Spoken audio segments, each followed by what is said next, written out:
Yippee, you can't see me, but I can.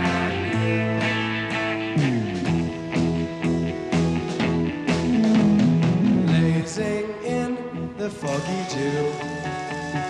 I think Floyd will always be remembered, one, the Syd Barrett period, which is the legend. Secondly, the Roger Waters period, which is an even bigger legend. And thirdly, the stuff afterwards, which will in reflection show to be just as good. Watching buttercups come alight, sitting on a dandelion. No fear, you can't hear me, but I can you. There was never one particular album where you could say Dave Gilmour was rotten. He's actually been consistently brilliant on every piece of work that they've ever done. Probably it's interesting to see what the marketing guys at Fender Guitars would say about Dave Gilmour, because we often hear about the great guitar heroes like Hendrix and Hank Marvin and others that have utilised Fender Strats. But in my humble opinion, there's actually been no one that's really exploited the Stratocaster sound like Dave Gilmour. His guitar sound is as identifiable as Hank Marvin's was 40 odd years ago.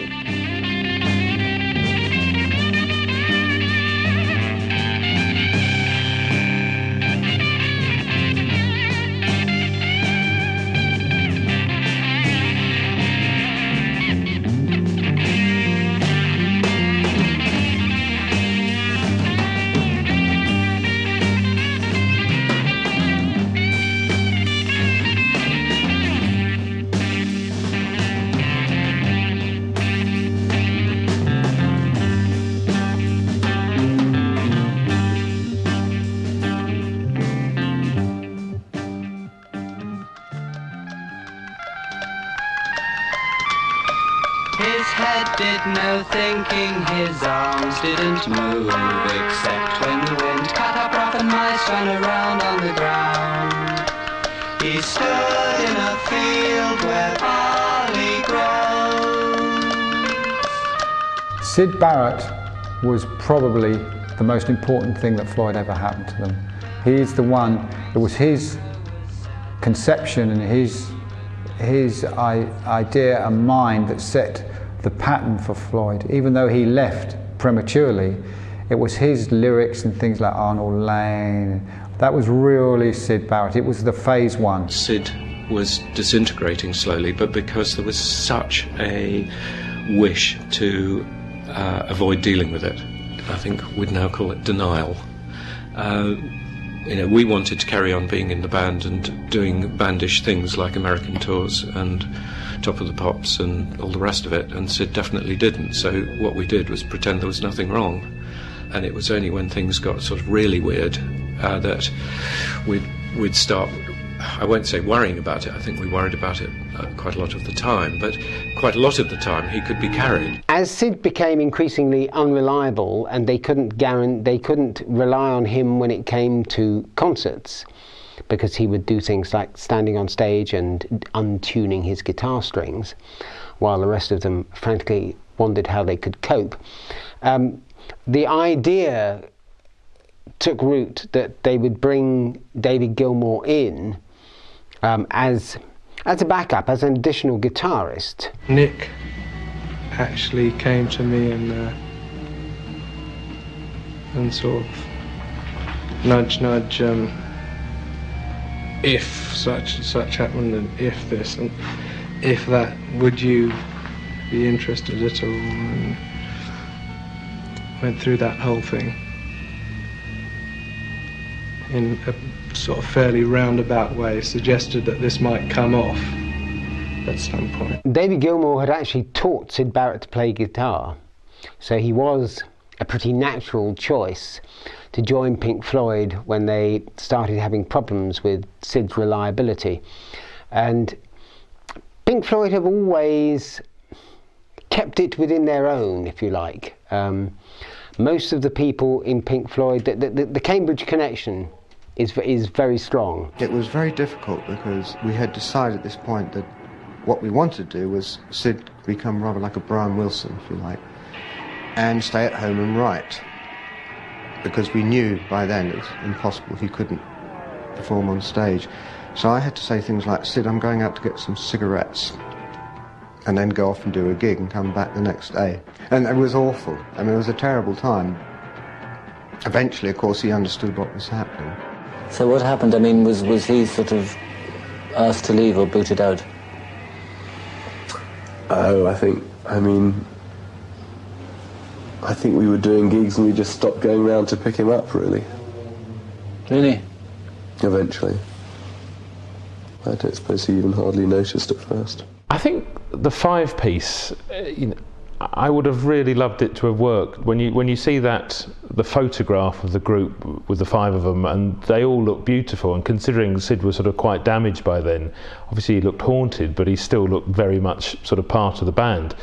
And I think it was this measure of a little bit of desperation, because they had a guy that, they didn't know what he was going to do every night on stage. They didn't know if he was going to perform in the studio, but they still had this mercurial genius. So trying to play him in this sort of Brian Wilson role, the writer behind the scenes, I actually think was a fantastic idea, and it's only a shame that it lasted quite such a short period of time.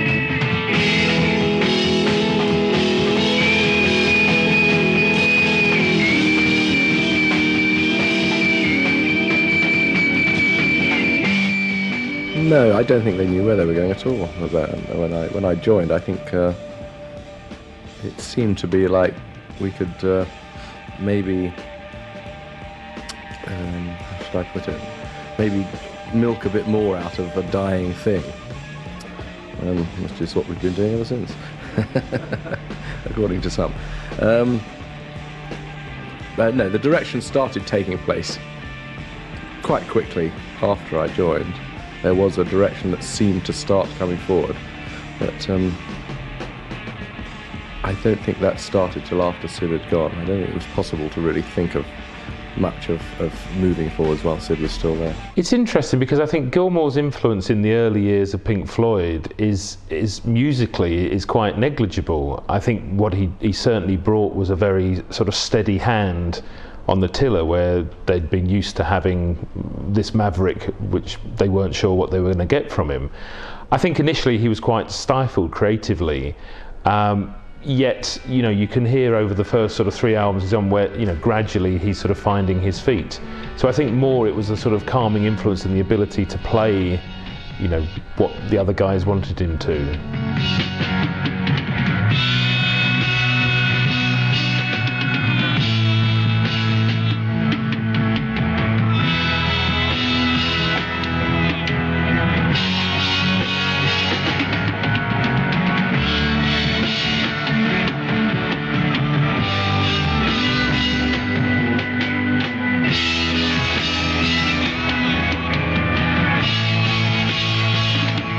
The title track of Saucerful of Secrets, which is the longest track on the album, it's about 12-13 minutes, and David Gilmour's contribution is very strongly felt there. Again, it's a formalised piece. It may have, it's got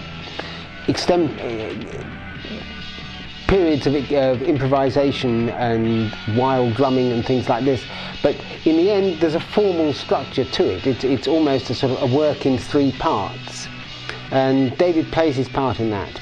The title track, Saucerful of Secrets and Set the Controls for the Heart of the Sun, definitely hint at what was to come. Their continued exploration with sound effects, which were a great thing, and the extended themes were absolutely brilliant. I think what is interesting to point out is that at this time they were getting sounds out of equipment that was readily available to anybody. and yet making the equipment sound totally different. Bearing in mind that technically guitar amps, guitar effects weren't anywhere near as intricate as they are today. I think it's quite remarkable some of the sounds that they were extracting from their gear back then in 1968.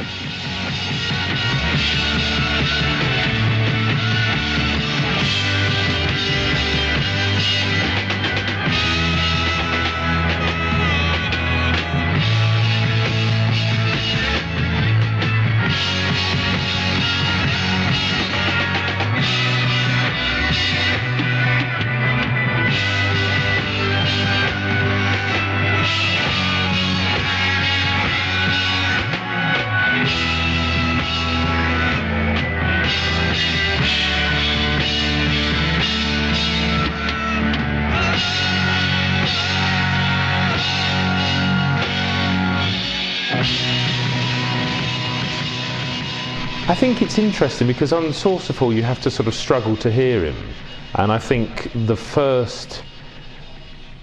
his first period in Floyd was characterised by this sort of strange mixture of trying to be Sid, maybe trying to be Hendrix, and also trying to be himself. I think where you do hear it, and it's great, and it's quite almost lost in Let There Be More Light, there's this solo at the end, which is this mixture of what becomes a David Gilmour guitar solo with him doing a Syd Barrett guitar solo. So I think that's the first time you really notice him as a guitarist.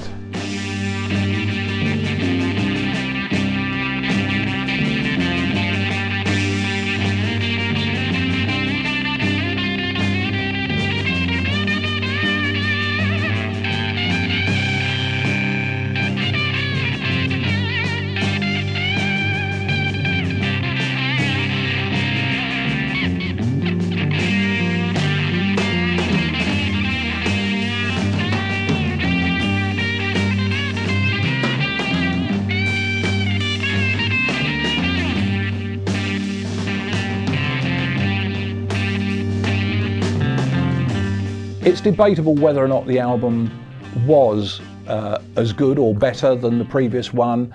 If you talk to fans all night long, they'll argue and they'll change their mind about which was the better one. But it was certainly the end of an era. You would no more see the style of some of these unusual songs that Syd Barrett had contributed. And it seemed very much that it was, okay, that's the end of that particular era of Floyd. And interestingly, now we move into the future where things got far more entangled. As soon as Syd left, we had to find a different way of doing it, and that was, part of the way that we saw to go forward was with lots of rather strange experimental stuff. And it seemed to us that as long as these records earned enough to pay back the recording costs, which they always did, it was fine for us to keep doing that.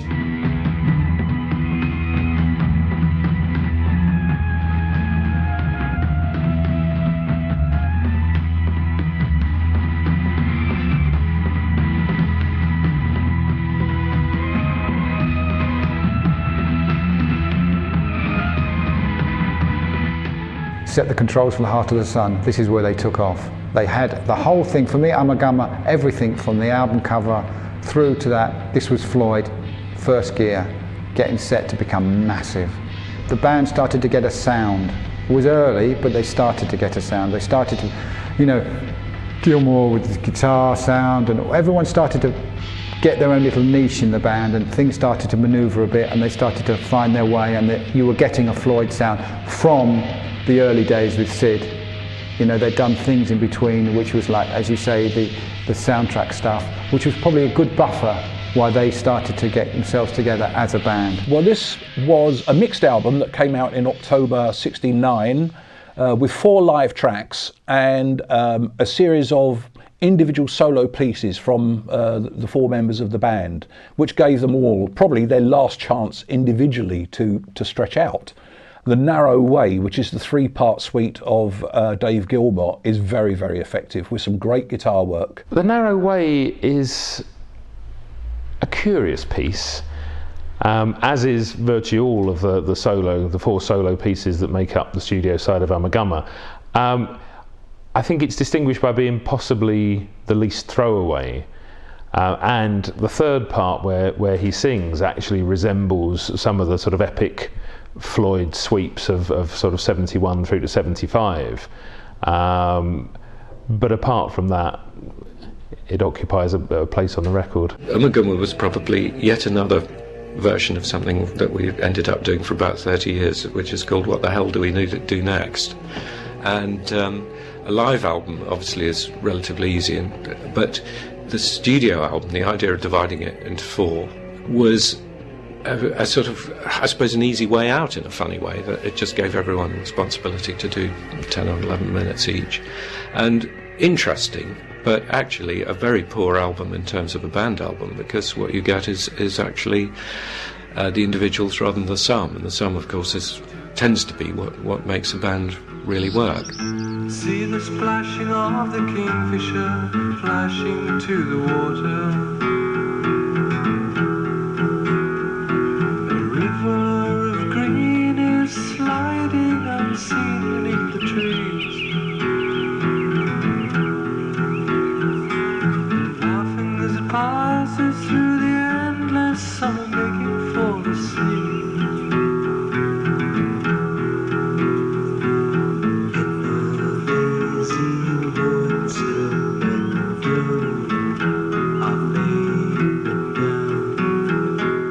Whether or not it stands up by the standards of later albums, is still a very important album to Floyd fans. And it's a nice thing to have, because you've got the mixture of live material and studio material. And it's probably one of the last big noticeable contributions individually from the band. I still love it. I think it's great.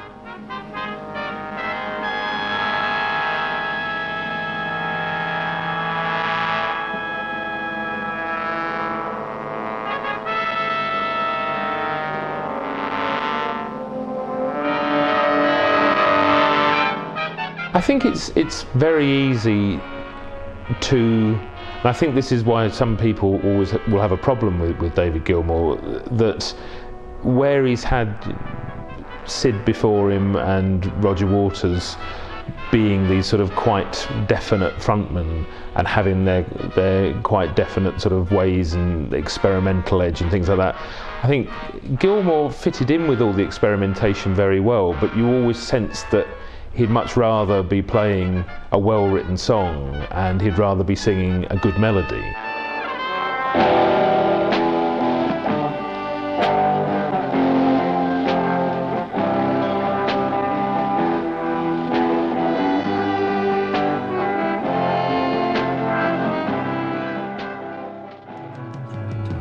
Look back on it now, on the Atom Heart Mother period, and I can see where the progression is going from Saucer Full of Secrets through Atom Heart Mother to, say, Echoes on Metal. And there is a sort of progression that you can follow what we were trying to get at. But I would not say that Atom Heart Mother was at all a successful one, really. It's not something that I have any great fond memories of.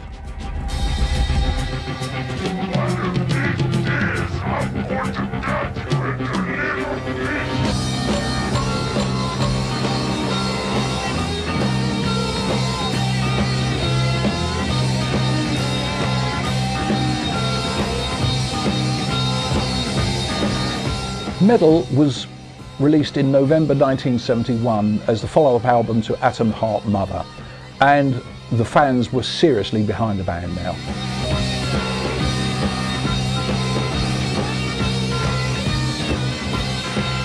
One of These Days features some searing guitar work from Dave Gilmour, which is right up there with the very best solos he's ever played. It does also contain the track Echoes, a mega track that was used in the Pompeii film and was arguably the first of their great masterpieces. Echoes was absolutely brilliant.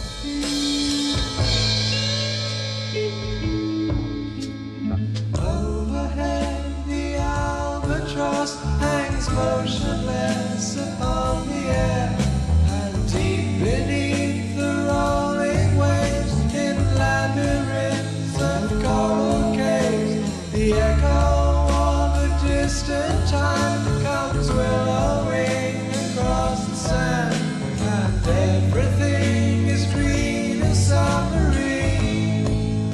I think in some ways Meddle's the one where they really found their direction. They knew what to do, and I think David Gilmour in particular found his role as the guitar player in Pink Floyd much more in Meddle, and that set him up for Dark Side of the Moon, because the long piece, Echoes from Meddle, is very much a Gilmour tour de force. It's his notes, his sound effects really, that bind that whole piece together, a whole 20-minute piece that took up a whole side of an album.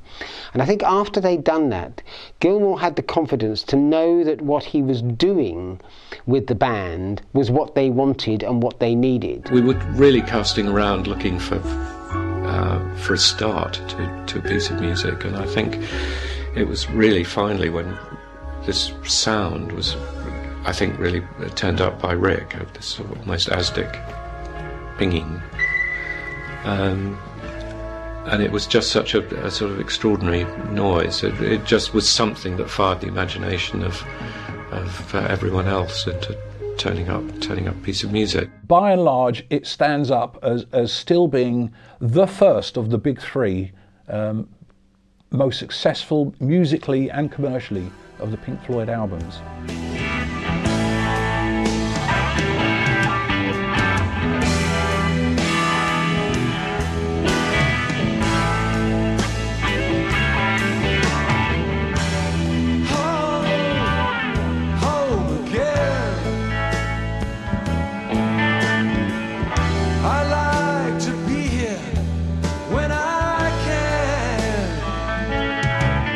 Dark Side of the Moon is the last album where they're truly a band, and not that they were ever a band in the sense of, you know, the Gang, the Beatles or anything like that, but I think that was the last album where the four parts really contributed equally. This was the point obviously where Waters began to bring in the grand concepts, and, you know, without a shadow of a doubt, he was the best lyricist in Pink Floyd. That said, Gilmour was absolutely passionate about getting the music right, about getting the whole sound and the whole feel right, and very much a professional when it comes to playing. And I think it was at this point where Waters and he began, not that they were ever the fastest of friends, but I think Waters would be having his high concept and Gilmour would be wanting to get on with it, and therein, at that point where they were a four-piece and it was all gelling, the project became the thing and it didn't necessarily matter so much. Later on, we know that it became something more of an issue. There were things on Obscured by Clouds and Meddle where Roger was really starting to try and write stuff that did mean something and was relevant to people and situations. I was the guy who had to sing most of this stuff, you know. I was the singer previous to that, and on most of Dark Side of the Moon I'm the singer.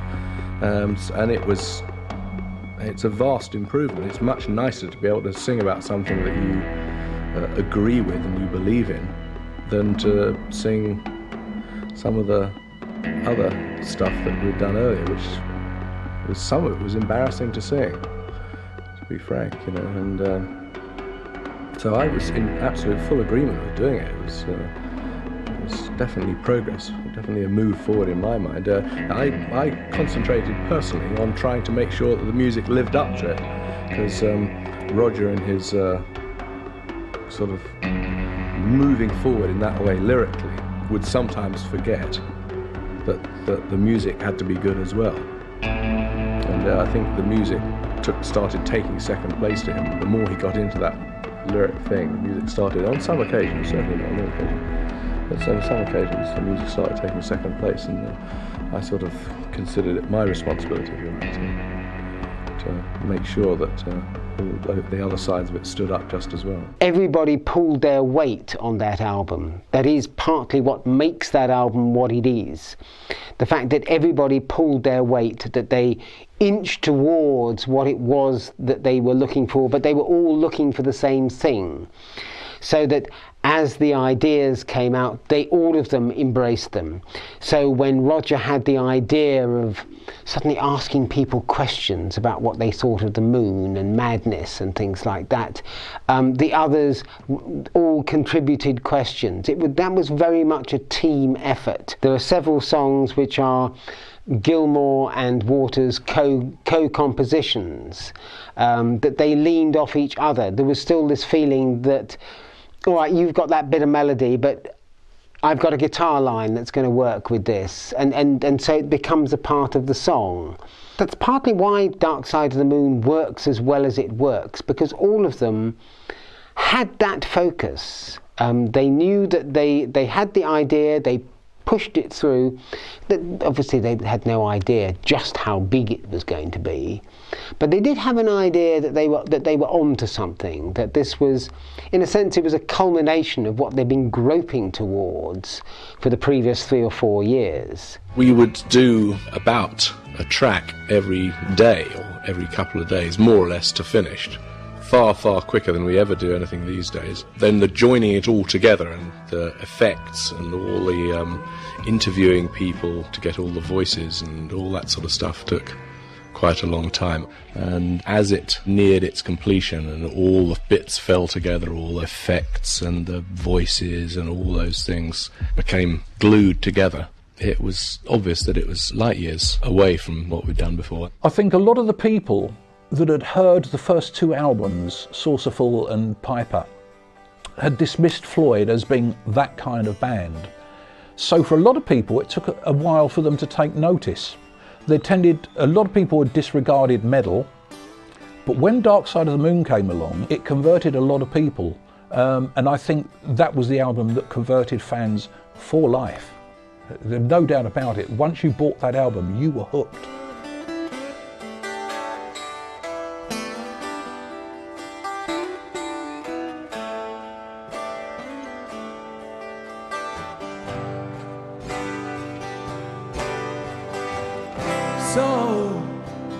So you think you can tell heaven from hell, blue skies from pale? Can you tell a green field from a cold steel rail, a smile from a veil?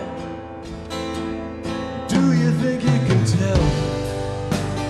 Wish You Were Here album was released in September 75, and stands, in my humble opinion, as the last of the big 3 after Dark Side of the Moon. It was no disappointment to the fans that came along. I think we were probably flailing around. Yes, I think there was fragmenting going on at the time, absolutely. But there was also, the business of follow-ups to Dark Side, and there were probably things going on in our home lives as well. Wish You Were Here is always going to be tough, because you're following an album that's massively successful, i.e. Beatles following Sgt. Pepper with the White Album was brilliant. Floyd following Wish You Were Here, or following Dark Side of the Moon with Wish You Were Here, I think it's a great record. I think it's a really, really good. I love Wish You Were Here. I think it's one of their best records, and I know a lot of people that think it's better than Dark Side of the Moon. Dark Side of the Moon was a great, great record, but if you listen to Wish You Were Here, the production actually is a little bit slicker. The sound of it, when I put it on for the first time, I thought, yeah, that's really good. It's got all the Floydisms in it, but they're presented better, the stereo sounds better, the tricks are better. That's what I liked about Wish You Were Here. To me, it was a better produced record. How I wish you were here. We're just 2 lost souls swimming in a fishbowl, year after year, running over the same old ground. What have we found? The same old fears. Wish you were here.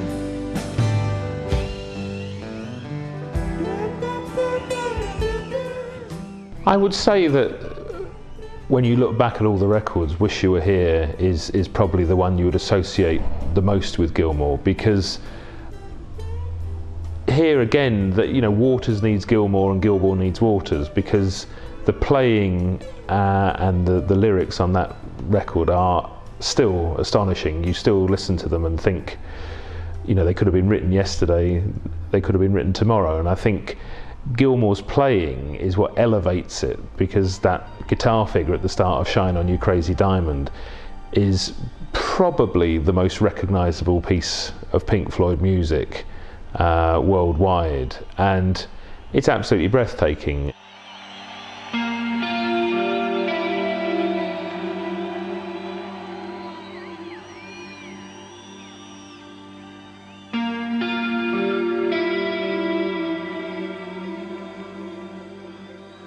The sound again is monumental, and it cannot have escaped anybody that it really is a tribute to Syd Barrett. Shine On You Crazy Diamond ranks alongside anything they've ever done, including Dark Side of the Moon.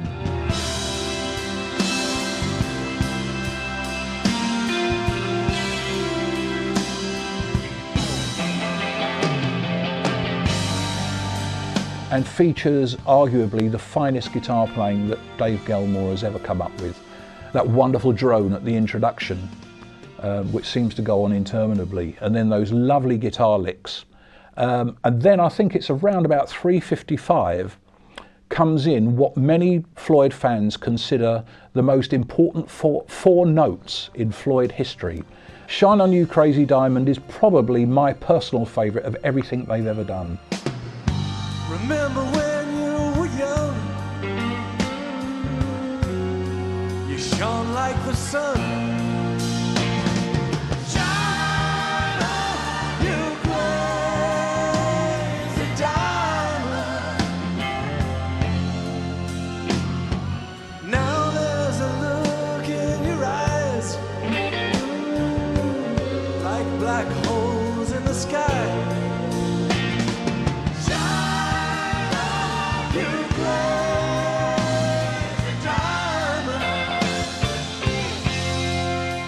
I think the way that Gilmour really took a great deal of time and a great deal of effort to make that record sound right means that his contribution is very much equal to Waters on it.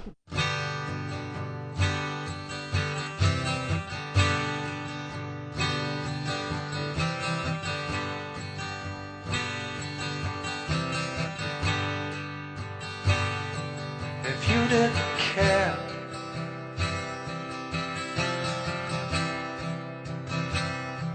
what happened to me?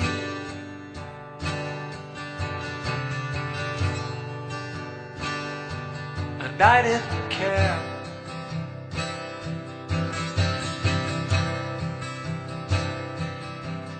But you. I think Animals is a very interesting entry into Floyd's discography, because it doesn't really sound like anything that came before and not really anything that came after. It was the start of Waters' control, sort of complete control of the band, and the melody count wasn't sort of rocking through the roof, and Gilmour was a man that enjoyed a tune. And I think there was some despondency at that point. I mean, considering sort of 2/3 of the album had been around for a couple of years anyway, by the time it came to record, the band had become very big, and it was a question of sort of, where do we go now? And his contribution is slightly minimised.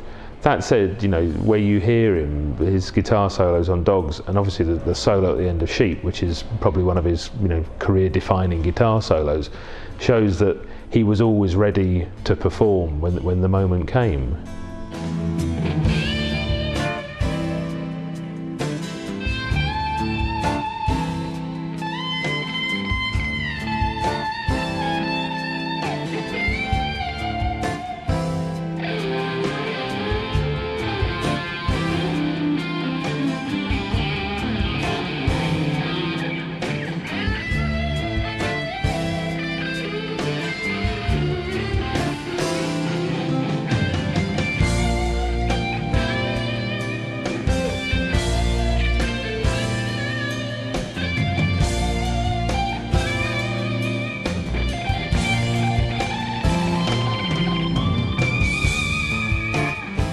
A lot of fans also cite Dogs as having some of Dave Gilmour's best guitar work, particularly in the last 3.5 minutes. You say the last 3.5 minutes, that shows how long each of those tracks were. He does some great harmony guitar playing in this. And while Animals may not have featured archetypal great songs, if you like, his playing was never less than faultless.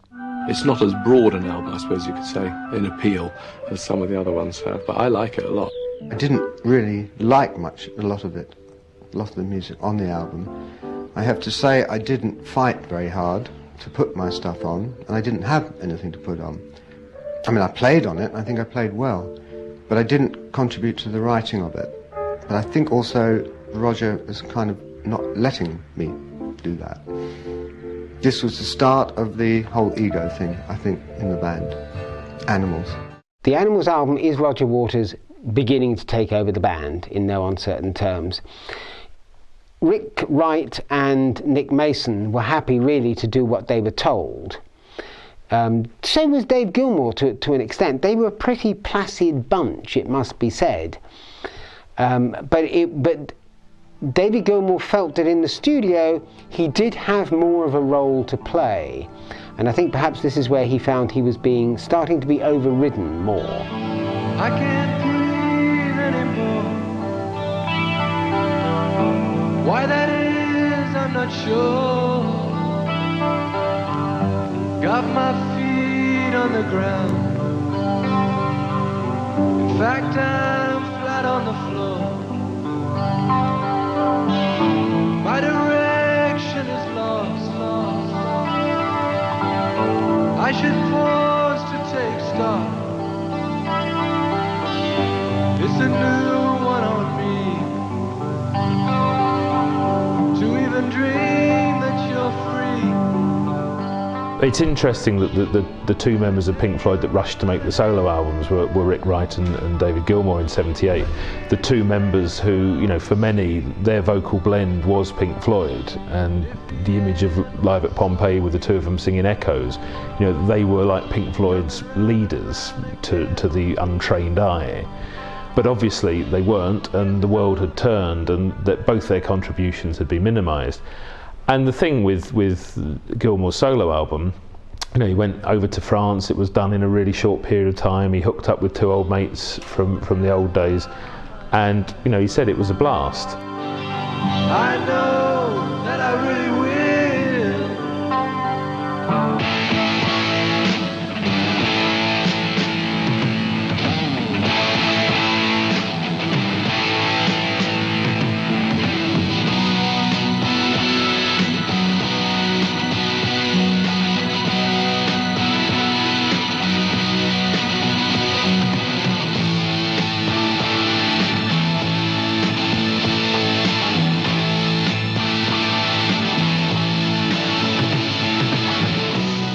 Pink Floyd albums were no longer giving him the creative outlet that he had had before, because Roger was dominating the songwriting and was also starting to dominate the arrangements. And Gilmour was finding that he could add less and less because Roger Waters was accepting less and less. He had more and more of his own idea about the way this was developing. So this would have spurred David Gilmour to make his own album.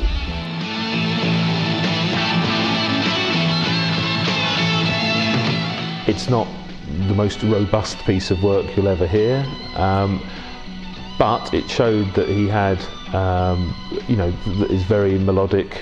The instrumental Millace that opens it shows that he was as much a keeper of the Floyd sound, in fact more of a keeper of the Floyd sound than Roger Waters was.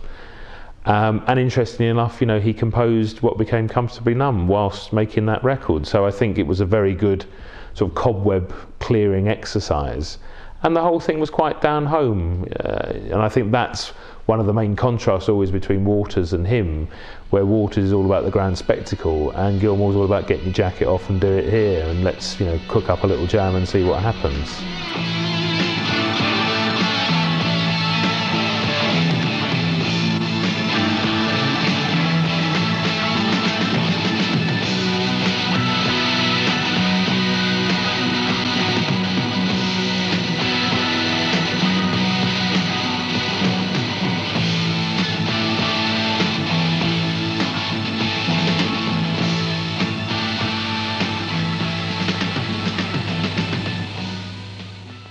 the audiences we'd always had been so quiet and respectful, and suddenly we'd got hit single audience who just shouted for money all the way through, and you just couldn't get away with some of the quiet pieces of music that we'd done previously, and it was the end of an era. It was the beginning of another era, but it was the end of an era as well.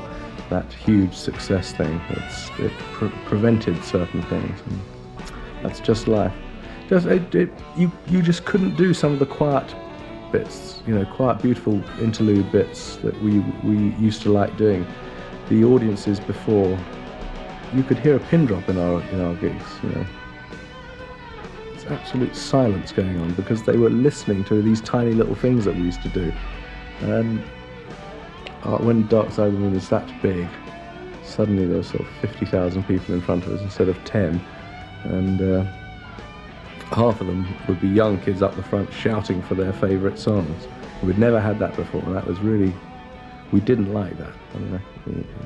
I hated it, and that probably is the start of the separation. They'd shout for what they wanted, or their favourite songs, or whatever. And you could, inevitably, and quite rightly, Roger was pretty distressed at the fact that they weren't listening to the music. We did stadiums that whole tour, and I was fed up. I didn't like playing in stadiums at all. I felt very alienated by everything. In that situation, you have to wall yourself off and ignore the fact that you're in a bad situation for playing music and it being listened to, and concentrate on the money and ignore everything else. And I was unable to do that.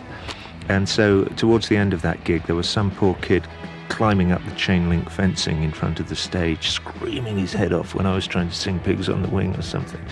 And I finally flipped, and I leant down to the front of the stage, and I sort of beckoned him closer, and this poor kid came clambering closer and closer, yelling his head off, and I spat right in his face. And I thought, what's happened to me? And I was very depressed after that. And the thought came to me that of putting on a show with a rock band and actually constructing this wall that I felt really desperately at that time, actually physically building it as a theatrical device across the front of the stage. Roger came to us with two concepts, the wall one and another one, and we liked the wall one as being more interesting. It was not an easy demo to listen to, and a lot of the stuff got changed, thrown out, and new pieces put in. I don't think on the wall he was a session musician. I think you could argue that for the final cut. I think for the wall he was still fighting his corner. I don't think he ever quite sort of rolled over and died, because Pink Floyd were incredibly important to him. And in a way, he was the person that was actually keeping Pink Floyd, or the fans' view of Pink Floyd, alive, where Waters was taking it somewhere else. And I think you just have to look at his, 2 or 3 co-writes on the wall. They're probably the best tunes. And again, as Waters' voice developed into greater mannerism, Gilmour's voice was the perfect complement, and obviously none more so than Uncomfortably Numb, which is, if you just want one track that sums up the two of them, it's that, because you've got Gilmour's incredible sweetness and Waters' incredible barbed mannerisms, topped off with an incredible lyric and one of the best guitar solos you'll probably ever hear.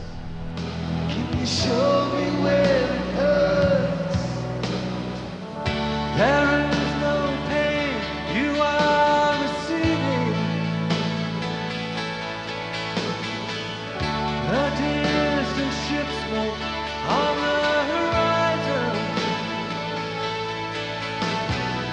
You are only coming through in waves.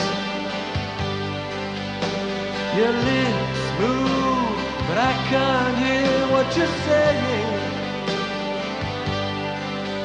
When I was a child, I had a fever.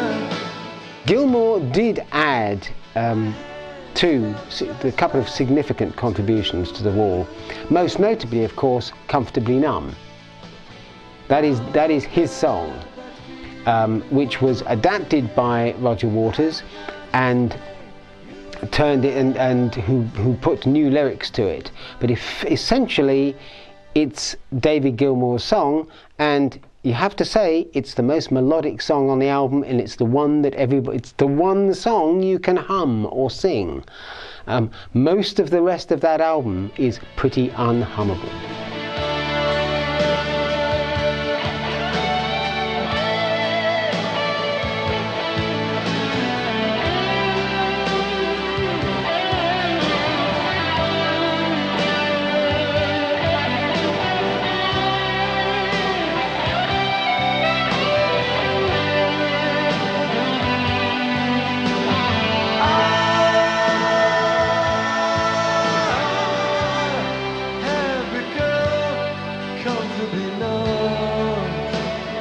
We started putting down the demo stuff for that in 78 and late 78.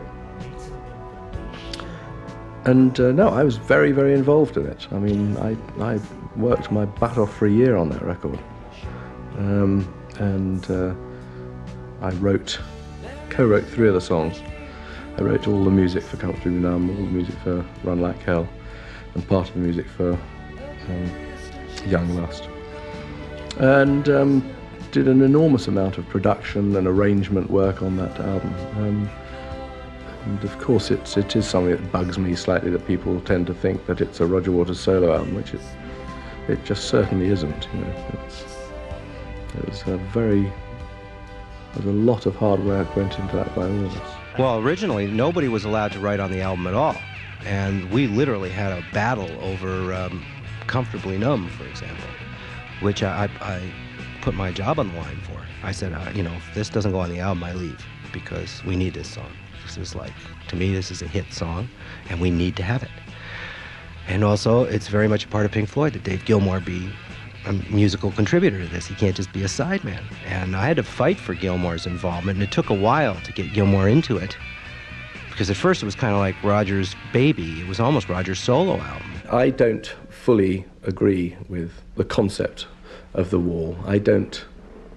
To me, it's more a catalogue of complaints, and I don't want to blame everything in my life on everyone else in my life, not myself. I think it's too complaining myself. I think there is some wonderful stuff on the album. I mean, I think there is some optimism and stuff inherent, because that's one of the wonderful things about music, is that you can have a rather doom-laden lyric on top of an uplifting piece of music, and it juxtaposes it, and it gives you a feeling of uplift about it. I think the film definitely got too black and bleak, but as I say, I don't fully concur with everything Roger says on that. I believe some parts of it are very good, but some parts of it are sort of a bit myopic to me.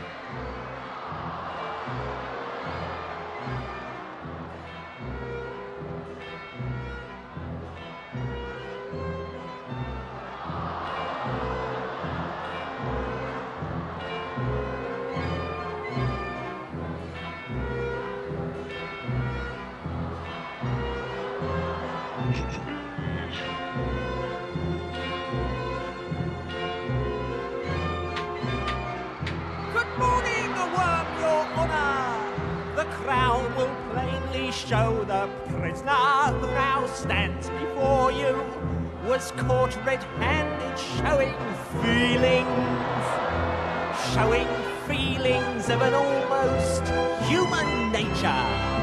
I think Richard Wright's sacking from Pink Floyd is quite interesting, because it happened during The Wall, but the wider world, I mean, this was a time where, you know, Pink Floyd, no one in Pink Floyd spoke to the media, not like it became. And the only wind we ever got of this was when the final cut came out, and suddenly there was only 3 names on the back sleeve. I think Wright was fairly aggrieved that he wasn't making the contributions that he once did, and as a result became sort of quite disinterested in the whole recording process. And the one thing with Gilmour is that if the job is on, the job is on, and there's work to do, and you know, he will do that. So I don't necessarily think he was completely behind it, but I don't think he necessarily shouted loud to keep him in the band. Richard had been doing less towards what we were doing together, over a period of time. For some reason, I think he was not entirely happy with the type of things that we had between us agreed to do. And by the time it got to making the Wall album, he'd certainly more or less stopped. And it was inevitable that he would have to go. What do they say? Musical differences or mutual disagreements? He'd just had enough, I guess. It wasn't a happy period, but by then relations had disintegrated pretty badly within the band. It was very much Roger Waters' show. In fact, they'd had to get producers in. They got Bob Ezrin in as a producer to try and find a middle way through what was becoming a morass. The psychological terrorism that sometimes was going down in the studio was so overwhelming, and often you could cut the atmosphere with a knife, it was so thick. The resentment was never directed exactly towards me because I was a collaborator. It would often be directed towards me because I'd asked for something that somebody wouldn't want, or because I disagree with something that somebody wanted to put forward. I think in the very beginning, my biggest problem was with Roger, the very guy who brought me in. And in fact, he and I locked horns on the first day. And there's an incident that Dave Gilmour still cites to this day as being the moment that he knew that I was going to be good for the band, was when Roger disagreed with me on something, and I looked at him, I said, "Read my lips, mother, you-know-what." I said, "This is the way it's going to go." And Gilmour he said that he was just applauding inside like a little kid, go whoopee, whoopee. Somebody that's going to stand up to Roger. Everybody expected Roger to jump all over me, and he didn't.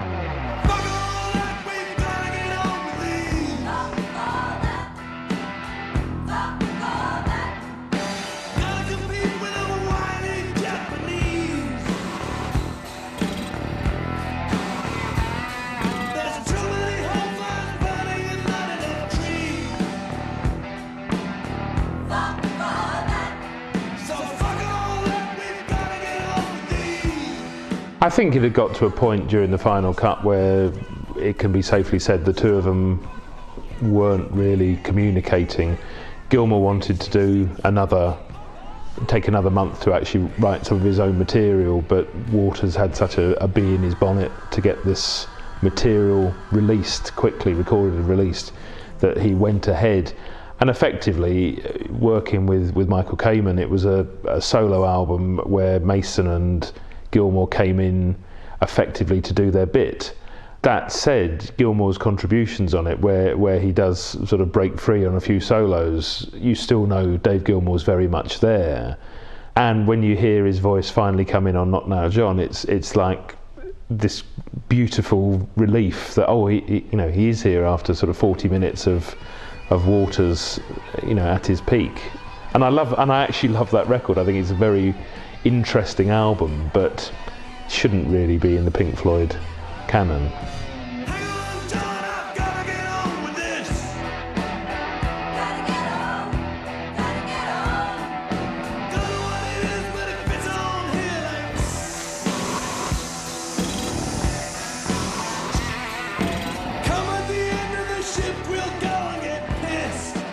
This album, which deals very much with Roger Waters' feelings about war, his father, everything else. A very dark album, a disappointment to a lot of the Floyd fans at the time. And I think it was obvious then that something was going to give. And this was really about the time of the end, if you like, of that classic era of Pink Floyd. He had written all the words. I mean, all the words were his stuff. That's the way he wanted it, and we were perfectly happy to go along with that, because but my budding lyric writing thing that I'd done a few in the 60s and early 70s and stuff, and my solo album stuff, but I had had very little practice at it, and I feared and still think I'll probably never get to be as good as Roger. I think we'd all absolutely had enough of working with each other. The Wall had been an enormous sort of effort, and not only had gone on for a long time with films, movies, Book of the Film, Son of Wall and all the rest of it. By the time we got the final cut, that was another development of the Wall. I mean, that was meant to be the final Wall.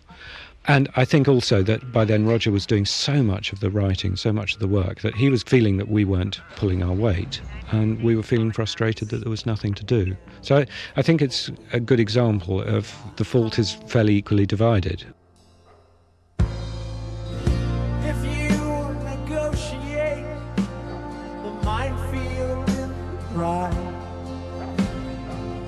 and beat the dogs. I had the pleasure of interviewing David Gilmour once, and I just said to him, so was the final cut as bad as everyone makes it out to be? He just said yes. I also said it's fairly grim to listen to, and he said you should have been making it. The combination, open the priest hole, and if I'm in, I'll tell you. When you start in rock and roll, that's sort of the #1 album, you know, particularly in the States, is one of the most easily identifiable goals. And so when you've done that, then you have to reassess your attitude to all those kind of things, and how you feel about going on pursuing that goal again and again and again, or what it is that in it that's important to you. And I think that my feelings about what it is in it that's important to me solidified after that time.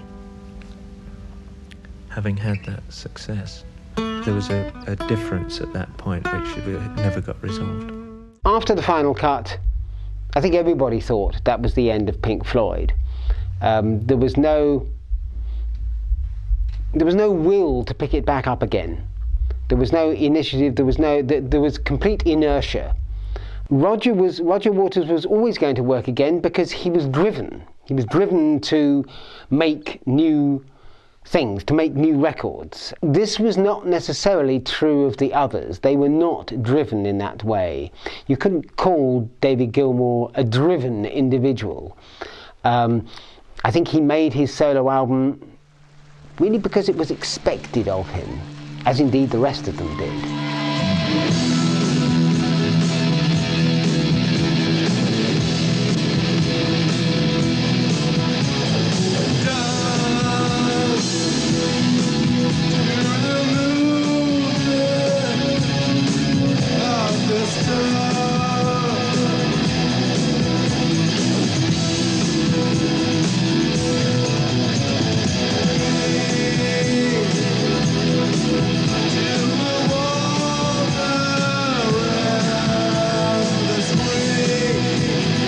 I think when About Face was made, Gilmour certainly must have thought Pink Floyd were over. I mean, he still wanted to be in Pink Floyd, and the relief he finally had when Waters got out of the picture so he could continue to be Pink Floyd. But I think at this point, they were all making, you know, Pink Floyd felt very old all of a sudden. And I think that was, you know, all to do with the leap of technology in the 80s, and it was like Gilmour was ready to embrace it. But it's interesting, again, in the contrast, the tours they both did afterwards, where Waters had his pros and cons of hitchhiking and was still doing a stadium tour. Gilmour was happy to turn up to Hammersmith Odeon and Birmingham Odeon and not even sell these places out, and just turn up and play his solo albums with a couple of Floyd songs thrown in.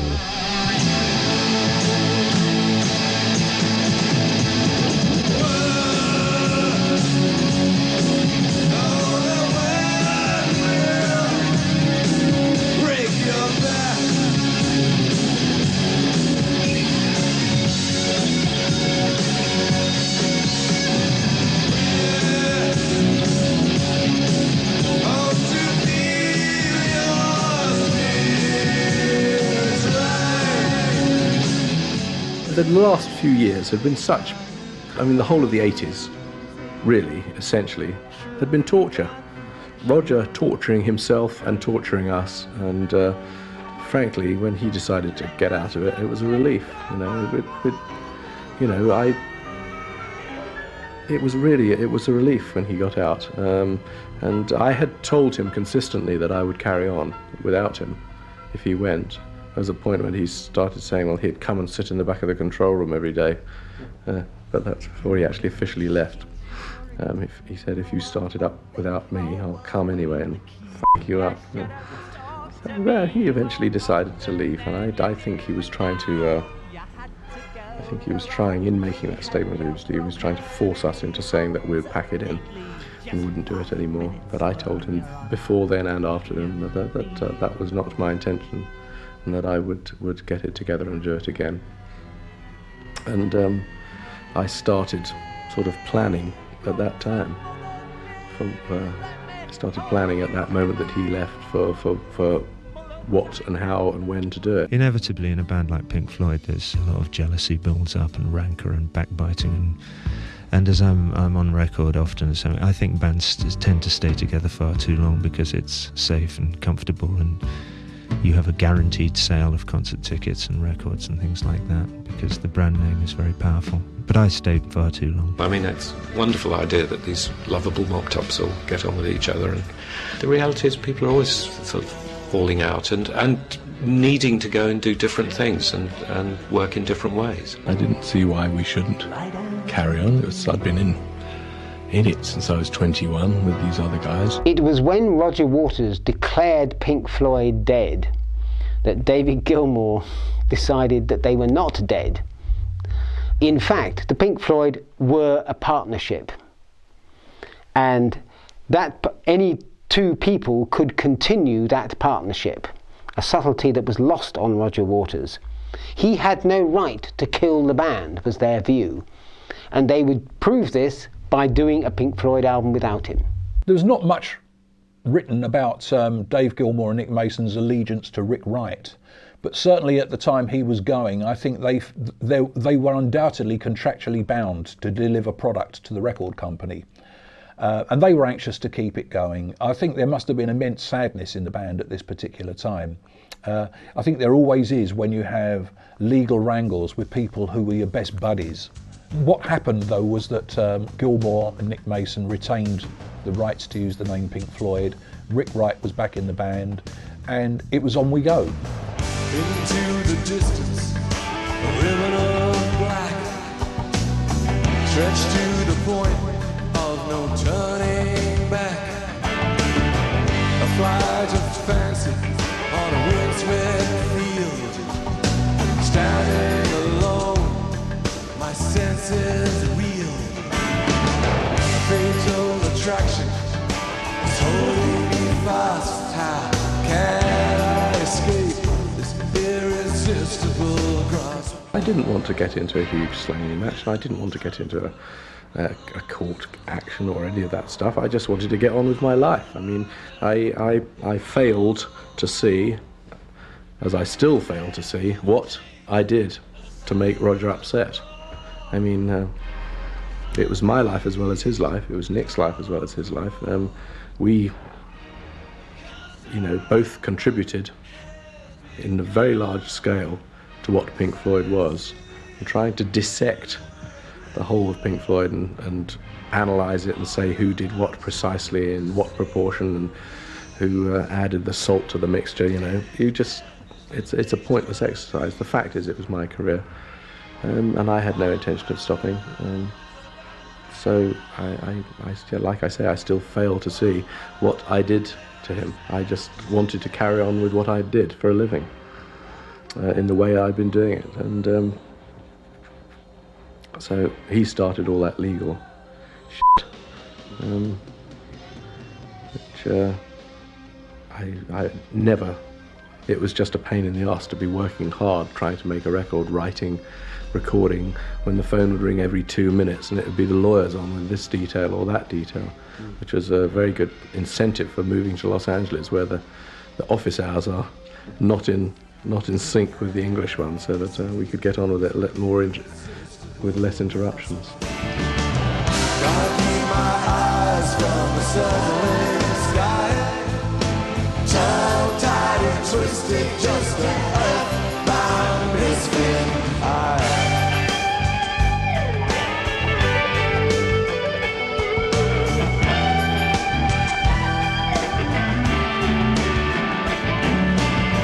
Ice is forming on the tips of my wings.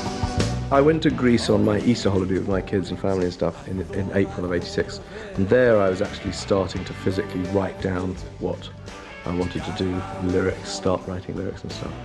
And then we started that album when I came back from, again, a summer holiday in Greece, and had my new studio put together on a boat in Hampton. And we met up there, I think, in must have been probably, I think it was the 1st of October or something like that in '86. We started putting all these demos and bits and pieces together with me and Bob Ezrin and Nick and stuff. We co-wrote 3 songs.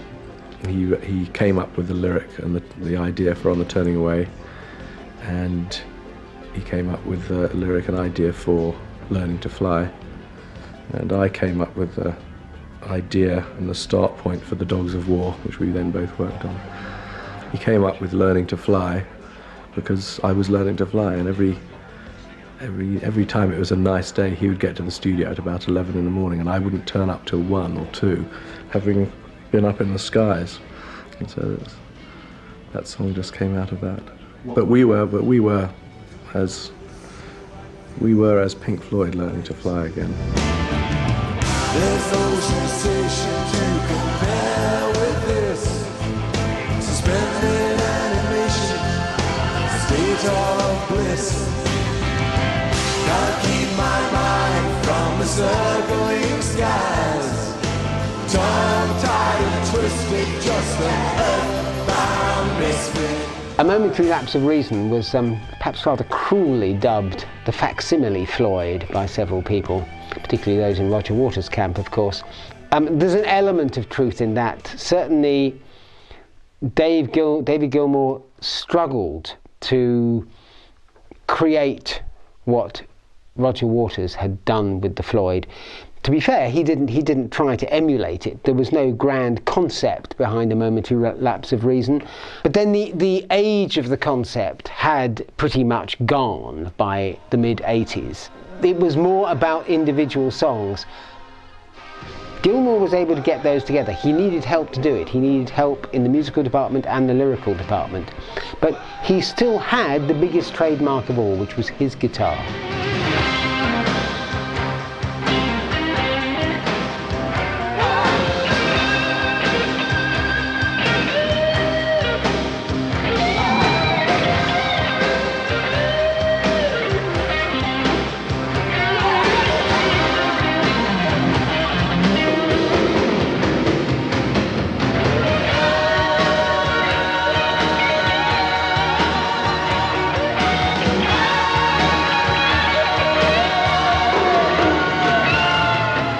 I think the musical differences can be summed up in one word, and that's melody. I think where Pink Floyd were working as a 4-piece, maybe not with Animals and maybe not with Sections of the Wall, but up to that point, it was a very strong melodic offering, even when they went off wandering into the avant-garde, etc. And The Wall, Final Cut, and if you look at Pros and Cons of Hitchhiking, which was originally destined to be a Floyd project, there isn't many tunes on there. Where suddenly, when you went into Momentary Lapse, and more so on the Division Belt, you were back in this warm wash of Pink Floyd that many people knew and loved, placing it somewhere between Medal and Wish You Were Here. Of course I was frightened. And I got as many of the old team of people around me as I could to help, I was frightened. Yeah, I didn't know if I could do it. I don't think we announced it was a Pink Floyd album until about Christmas, because those first couple of months we were working away, and I didn't know if it was going to make it. And it was around the Christmas period we started having about enough stuff to start thinking that we could do it, and we then committed to it. And then it sort of all stepped up a gear, because I thought, now it is a Pink Floyd project, and we will go for it on that basis. But I was quite tentative about it in the first 3 months. Beyond the horizon of the place we lived when we were young, in a world of magnets and miracles, our thoughts strayed constantly and without boundary. The ringing of the division bell had begun. I think the Division Bell was. I think a lot of the post-Roger Waters stuff was good. I just think that people tend to criticise it because it's not Roger wasn't involved in it. But actually, I think that it's still Floyd. It has the sound, it has the atmosphere, it has the genre, it has everything about it. It still works as a piece of music. It was massively successful as well, whether people liked it or not. Done massively well. The tours did massively well. They could still go out today, they could go and make another album, they could put it on the road, do the shows, and it would still be massive. I think The Division Bell is undeniably Gilmour's record, but there is a lot more equal involvement. What's loveliest to hear is Richard Wright sort of back writing, singing, the vocal blend is there again. So yes, I think The Division Bell is a really together record. The grass was greener,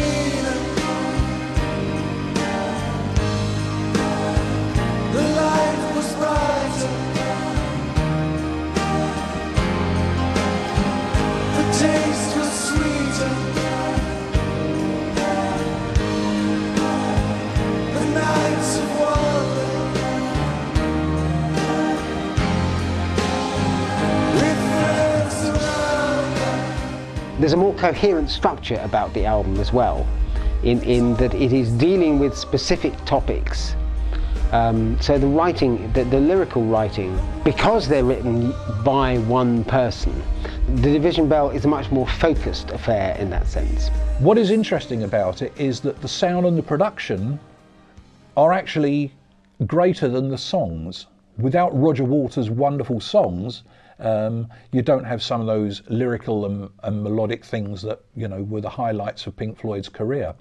But that great analogue sound, a lot of it was done on Dave Gilmour's boat Astoria in Hampton.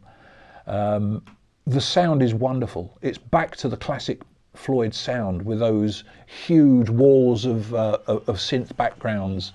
Dave Gilmour's guitar sound, which incidentally has never really changed throughout all of the albums.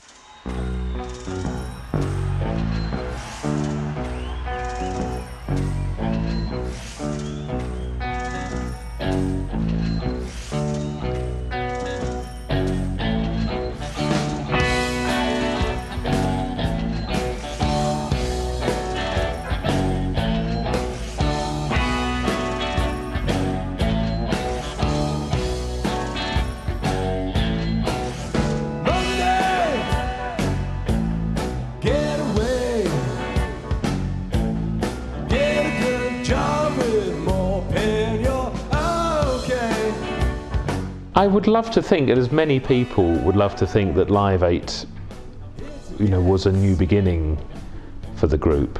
I think we've found it was maybe now a sort of very pleasant blip, and you know, by now these are, I don't want to say old men, but these are men in their late 50s and 60s now, and some of the heated words of 20 years ago seem a little ludicrous.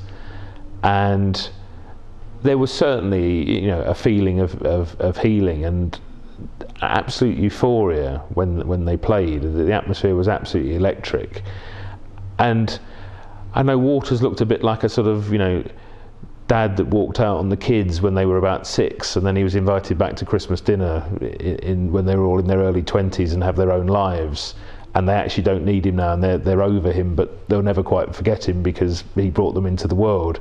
And there was that sort of slight imbalance, because now, you know, it's Gilmour's show, and I think Waters, if Gilmour said, okay, you know, come and join us and we'll go and do it, he wouldn't hesitate. Maybe he'd make the noises of hesitation, I don't know. And it's interesting because there was the Syd Barrett tribute earlier this year, and again, you know, all 4 were on the bill, but Waters was very separate from the other 3, so I don't think that the healing was that complete.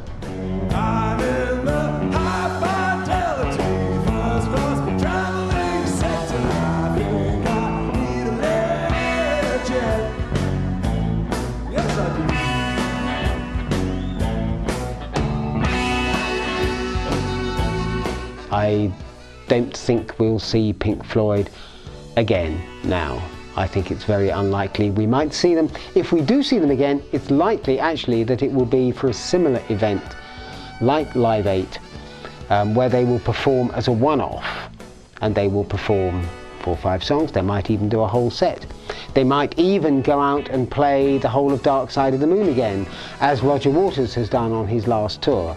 But I don't think that we will see a version of Pink Floyd without Roger Waters, led by David Gilmour again, because I think that he's more interested in doing other things now. I think that the effort of putting another Pink Floyd tour together, it would be 4 or 5 years, which at his age is a long chunk out of your life, particularly if you want to be doing other things and other projects, solo albums, solo tours, other projects, writing, playing with other people, which he hasn't done a lot of, and I suspect he may want to do more of. There are still things to do. The sum is still greater than the parts. That's what it boils down to. But there are things that can be achieved with a band that cannot be by the individual, or any individual, I think. If there's no aspiration and if there's no interest or no enthusiasm, then the thing is dead anyway.